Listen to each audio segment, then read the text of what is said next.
Welcome to Suman TV. నేను మీ ఉదయ్. మాతా శిశు సంక్షేమం కోసం కూటమి ప్రభుత్వం ప్రవేశపెట్టిన తల్లి బిడ్డ ఎక్స్ప్రెస్ ని ఈ రోజు చిత్తూరు నగరంలోని గవర్నమెంట్ హాస్పిటల్లో జిల్లా కలెక్టర్ సుమిత్ కుమార్, స్థానిక ఎమ్మెల్యే గురజాల జగన్మోహన్ మరియు కూటమి నాయకులు కలిసి ఈ రోజు 6 వాహనాన్ని ప్రారంభించారు. దీని ద్వారా తల్లి బిడ్డ క్షేమంగా హాస్పిటల్ కి వెళ్లి వస్తారనేసి వారు తెలిపారు.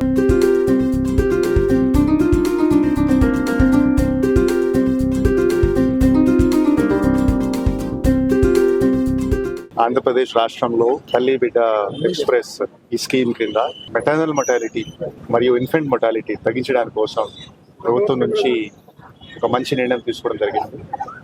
మన జిల్లాలో కొన్ని గ్యాప్స్ ఉండేవాయి, కొన్ని పాత వెహికల్స్ రిప్లేస్మెంట్స్ ఉండేవాయి. అటువంటి గ్యాప్స్ గవర్నమెంట్ ద్వారా ఫిల్ చేయడం జరిగినాయి. సుమారుగా 11 వెహికల్స్ జిల్లాలో రావడం జరిగింది. సో 2 రోజుల నుంచి మొత్తం స్టేట్ వైజ్గా ఈ తల్లి బిడ్డ ఎక్స్ప్రెస్ పొలిటికల్ రిప్రజెంటేటివ్స్ ఆధ్వర్యంలో ఇనాగ్రేట్ చేయడం జరుగుతుంది. అన్ని వెహికల్స్ ఇప్పుడు మండల స్థాయికి పంపడం జరుగుతుంది. ప్రతి ఒక్క మండలానికి ఒక వెహికల్ ఉంటుంది.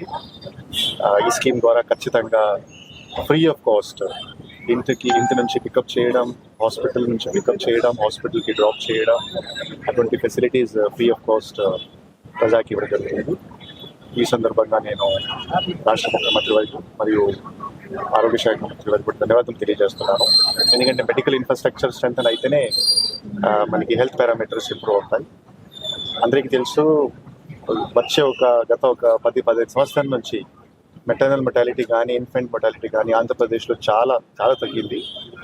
ఇప్పుడు సింగిల్ డిజిట్స్లోనే మరణం జరుగుతున్నాయి. ఖచ్చితంగా ఆ మరణం కూడా మనం తగ్గించేయాలి. సో ఖచ్చితంగా తల్లి బిడ్డ ఎక్స్ప్రెస్ వల్ల ఒక మంచి పేరు కూడా వస్తుంది అండ్ ప్రజలకి కూడా ఒక సహకారం కల్పడం జరుగుతుంది. ఈ సందర్భంగా నేను అందరికీ ఇక్కడికి వచ్చిన మీడియా మిత్రులకి, పబ్లిక్ రిప్రజెంటేటివ్స్కి నేను ధన్యవాదాలు తెలియజేస్తున్నాను.